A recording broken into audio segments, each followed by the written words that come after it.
చూస్ country delight, live better. ఇప్పుడే country delight app ని download చేసుకోండి. బంజారా హిల్స్ లోని మౌంట్ బంజారా కాలనీలో ఓ పాకిస్తానీ యువకుడిని నైట్ పట్టుకున్నారు. అందులో కీలక పాత్ర వహించారు మన కరాటే కళ్యాణి గారు. అసలు ఎవరు, ఎందుకు పట్టుకోవాల్సి వచ్చింది, ఎవరిని మోసం చేశాడు, ఒక అమ్మాయిని మోసం చేశాడు అంటున్నారు. అసలు ఆ డీటెయిల్స్ అన్ని కూడా కళ్యాణి గారిని అడిగి తెలుసుకుందాం. కళ్యాణి గారు నమస్తే అండి. నమస్తే.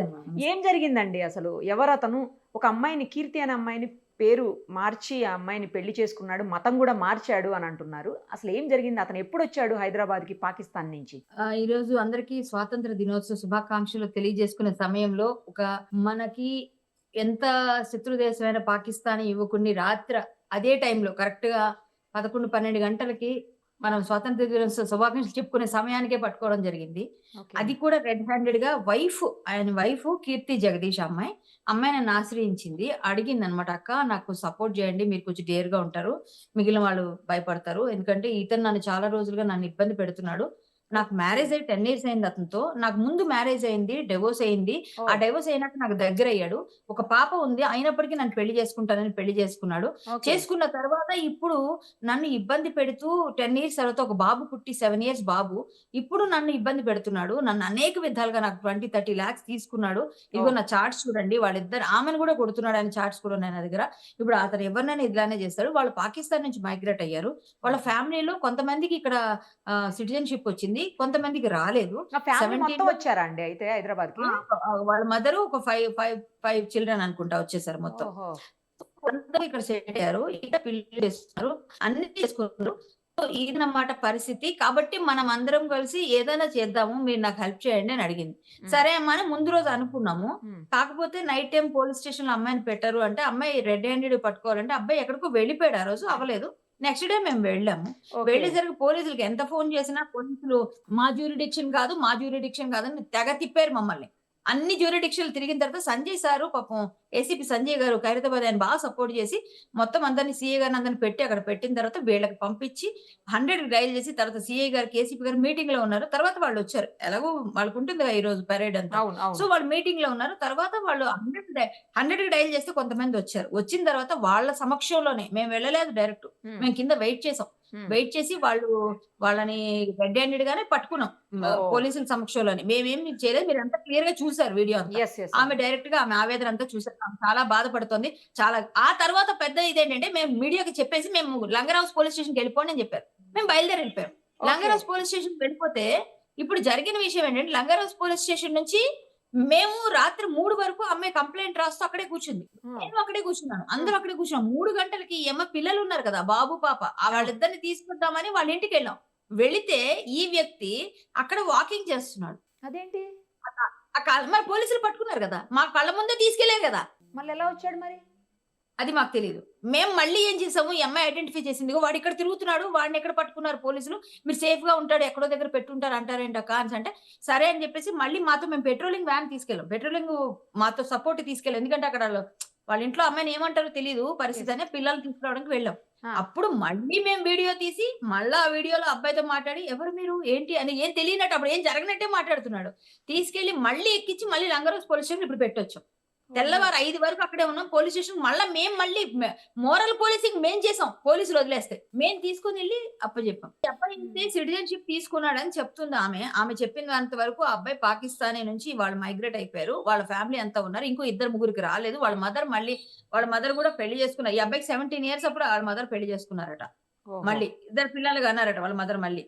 సో వాళ్ళందరూ ఇక్కడ సిటిజన్షిప్ తీసుకోవడానికి వాటికి వీటికి పిల్లలు కనడం, పెళ్లిళ్ళు చేసుకోవడం అన్ని చేశారట. అది కూడా చెప్తుంది ఆమె. ప్లస్ ఈ అబ్బాయి ఎడ్యుకేషనల్ సర్టిఫికేట్స్ టోటల్ ప్రొఫెషనల్ అంతా కూడా రాంగ్ అన్నమాట. టోటల్ గా గుజరాత్ నుంచి ఎక్కడెక్కడ నుంచో సర్టిఫికేట్స్ ఏదో ఫేక్ యూనివర్సిటీ తీసుకొని అవి పెట్టి 2 lakhs ప్యాకేజ్ పర్ మంత్ అట్లా పెట్టి తీసుకున్నాడు. 26 lakhs ప్యాకేజ్ అంటే పర్ ఇయర్. అది తీసుకొని అబ్బాయి వర్క్ చేస్తున్నాడు. అంటే ఇవన్నీ కూడా ఫేక్, ఇవన్నీ కూడా మోసాలే. ప్లస్ ఈ అమ్మాయిని కొట్టడం, తిట్టడం, 20-30 lakhs తీసుకోవడం. ప్లస్ ఆ అమ్మాయి కూతురు ఉంది కదా, ఫస్ట్ మ్యారేజ్ అయింది కదా, డైవర్స్ తీసుకొని ఇతను చేసుకుంది కదా, ఆమెను కూడా బలవంత మత మార్పిడి చేసి ఆమెకు కూడా బురక వేసాడు, ఆమెకు కూడా పేరు మార్చాడు. ఇతనికి ఒక బాబు పుట్టాడు. అంటే ఇవన్నీ కూడా లవ్ జిహాద్ కోణం ప్లస్ మోసాలు చాలా చాలా డీప్ గా వెళ్తే ఇదంతా కూడా సమాజానికి ఏ విధమైన మెసేజ్ వెళ్తుందో మీకు అర్థమవుతుంది. ఎన్ని రకాలుగా అమ్మాయిల్ని ఇంత విధాలుగా ఇబ్బందులకు గురి చేస్తున్నారు.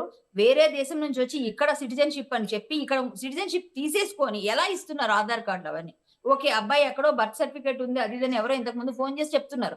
అవెంతసేపండి తీసుకొస్తారు. అవి కూడా రియలో ఫేకో అండి మనకు తెలియదు కదా. ఎవరికి తెలుసు. అయన్నీ ఏముందిలెండి వాళ్ళంతా ప్లాన్డ్‌గా ఉంటారు. బట్ ఆమె అయితే అంత ఖచ్చితంగా గట్టిగా చెప్తోంది. ఆ పాకిస్తానీ పాస్‌పోర్ట్‌లో వాళ్ళ అమ్మ పేరేముంది, ఇక్కడేం మార్చుకుంది. అవన్నీ కూడా వెరిఫై చేస్తే ఎన్ఐఏకి రిపోర్ట్ చేస్తే ఆటోమేటిక్‌గా ఫ్యామిలీనంతా ఒకసారి వెరిఫై చేస్తారు గదా! అవును. చేయాలి కదా! అవును. అవును. అందుకని. ఇప్పుడు మీరు పట్టుకున్నప్పుడు అతను వేరే వాళ్ళ ఇంట్లో వేరే ఆమెతో ఉన్నాడా అండి? అవును. వేరే ఆమెతో వేరే ముస్లిం ఆమె కూడా. ఓహ్! ఆమె కూడా వాళ్ళ రిలీజియన్ అమ్మాయి. కానీ వీళ్ళు ముగ్గురు కలిసి ఒక ఆఫీస్‌లోనే పనిచేశారు. ఆమె ఓహో! ఇతన్ని అన్నయ్య అనేదంట. ఇప్పుడు ఎవరితోనైతే నిన్న రాత్రి పట్టుకున్నామో అన్నయ్య అని పిలిచేదంట మొన్నటి వరకు. సో, ఇప్పుడు ఆమెతోనే కలిసి కాపురం చేస్తున్నాడు చాలా రోజులుగా. ఆమె కూడా ఆమెను పెళ్లి చేసుకోవాలంటే నువ్వు ఈ అమ్మాయికి డైవోర్స్ ఇచ్చేసి నువ్వు రా అని చెప్పిందామె. ఆమె క్లియర్‌గా ఉంది. నువ్వు ఈమెకి డైవోర్స్ ఇచ్చి నువ్వు రా అంటే ఈమెను డైవోర్స్ ఇమ్మని అరెస్ట్ చేస్తున్నాడు. ఇప్పుడు ఈమె ఓహ్! ఇవ్వనంటోంది. కొన్ని రోజులు ఈమె ఫోన్ ఎత్తట్లేదు, చాట్ చేయట్లేదు, రావట్లేదు. ఆమెతోనే ఉంటున్నాడు. వాళ్ళ ఇంట్లో వాళ్ళందరూ సపోర్ట్ చేస్తున్నారంట ఫ్యామిలీ అంతా. ఓహోహో! మరి పిల్లాడి పరిస్థితి ఏంటి? నా పరిస్థితి ఏంటి? నన్ను మోసం చేశాడు. అయినా హ్మ్. ఇప్పుడు నేనింక వెళ్ళను. ఇంత మోసాలు చేసి, ఇన్ని చేసి అమ్మాయితో డైరెక్ట్‌గా దొరికినా కూడా నేనెట్లా కాపురం చేస్తాను? అవును. నాకే తప్పు. నాదే బుద్ధి తక్కువ. నేనే పిచ్చిదానిలా అప్పుడు పడిపోయాను. మా ఇంట్లో వాళ్ళు పోన్లే ఎవరైతే ఏంటని మా ఇంట్లోళ్ళు ఒప్పుకుంటే నేను కూడా ఒప్పుకున్నా. ఇక ముందు ఏ అమ్మాయి ఇలా చేయకూడదు. ఏ అమ్మాయి కూడా ఏ అబ్బాయి ఒళ్ళో పడకండి అని నేను రాత్రి నుంచి ఆమె ఆవేదన వ్యక్తం చేస్తూ నేను అందుకే ముందుకొచ్చాను అని చెప్తుందామె. అవునండి. ఇప్పుడు వాడికి పనిష్మెంట్ కావాలి. నాకేం గాదు. వాడికి పనిష్మెంట్ కావాలి. వాడు ఇట్లా నన్ను మోసం ఇన్ని రకాలుగా చేశాడు అని. ఇప్పుడు ఈ అమ్మాయి వాళ్ళ పేరెంట్స్ తనని యాక్సెప్ట్ చేస్తున్నారా అండి? ఇప్పుడు అంతేనండి. ఓకే. వాళ్ళ మదర్, ఫాదర్ ఎవ్వరు లేరు. ఆ ఓహ్! మదర్ చనిపోయినప్పుడు కూడా ఫైనల్ రైట్స్ ఆమె చేయడానికి వెళ్తానంటే కూడా నో. మనకు లేదు మన దీనిలో వెళ్ళొద్దు అని చెప్పి ఆపేసాడంట. అది కూడా చేయనివ్వలేదంట. ఇప్పుడు తనకంటే ఎవరు లేరైతే ఇక ఆ లేరు. వాళ్ళ అమ్మాయికి. బ్రదర్స్ ఉన్నారు. వాళ్ళ సిస్టర్స్ వాళ్ళ ఫ్యామిలీలో వాళ్ళే. వాళ్ళు కలిసి పుట్టిన వాళ్ళు ఉన్నారంతే. ఆ మదర్, ఫాదర్ లేరు. నిజమే అండి. మీరన్నట్లు తగిన శిక్ష పడాలి ఖచ్చితంగా. యెస్. రైట్ అండి. కానీ ఇలాంటి వాళ్ళని ఒక అంటే ఒక అమ్మాయి కోసం సపోర్ట్ జేయడానికి మీరు వెళ్లి ఇంత బాగా ఆ నైట్‌లో గూడా ఆలోచించకుండా వెళ్లి చేశారండి. ఫస్ట్ మిమ్మల్ని గూడా అప్రిషియేట్ జేయాలండి. థాంక్ యూ ఆ! అండి. థాంక్ నేను యూ అండి. సోషల్ యాక్టివిస్ట్, హిందూ యాక్టివిస్ట్ నేను. నాకెవ్వరు ఎప్పుడు అర్ధరాత్రి ఫోను చేసినా నేను వెళ్తాను. ఇదే కాదు ఎప్పుడు గూడా.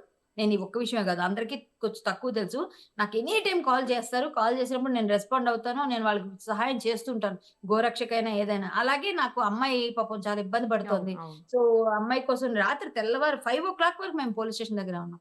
అబ్బాయిని మళ్ళీ మేము తీసుకెళ్ళి మోరల్ పోలీసింగ్ చేసి మళ్ళీ మేము వ్యాన్ ఎక్కించి మళ్ళీ అక్కడ దింపాం. మేము లోపలికెళ్ళి చూసుకొని కన్ఫర్మ్ చేసుకొని వాడు ఇక్కడే ఉండాలంటే మార్నింగే పోలీసులు ఇంటికెళ్లారట అమ్మాయి దగ్గరికి. ఎందుకంటే అమ్మ మాకు ఇంతమంది జనం వచ్చేస్తారు. గొడవైపోతది. మీరు రండి. మీరు ఇస్తేనే కదా వాడిని తరలించి ఎంతకాలం ఎక్కువ సేపు ఉంచుకోలేము మేము అబ్బాయిని అని చెప్పారట. ఓకే. అంటే ఏదో ఒకటి చేయాలి కదా వాడిని అదే. అని అదే. అదే చెప్పేసి అండి. ఆ! ఆ! అనుకున్నారట. ఆ! సో, మేమన్నాం మేము అక్కడికే వస్తున్నాం సార్ అని చెప్పి ఇప్పుడు వెళ్ళాలి. ఇక లంగరోస్ వెళ్తున్నాం. రైట్ అండి. ఎప్పుడు మీరు ఆ అమ్మాయికి సపోర్ట్ చేయండి. తప్పకుండా తనతో కూడా మాట్లాడే ప్రయత్నం చేస్తామండి. థాంక్ యూ సో మచ్ అండి. Thank you. సుమన్ టీవీలో మీ పర్సనల్ అండ్ బిజినెస్ ప్రమోషన్స్ కోసం కింది నెంబర్కి కాంటాక్ట్ చేయండి.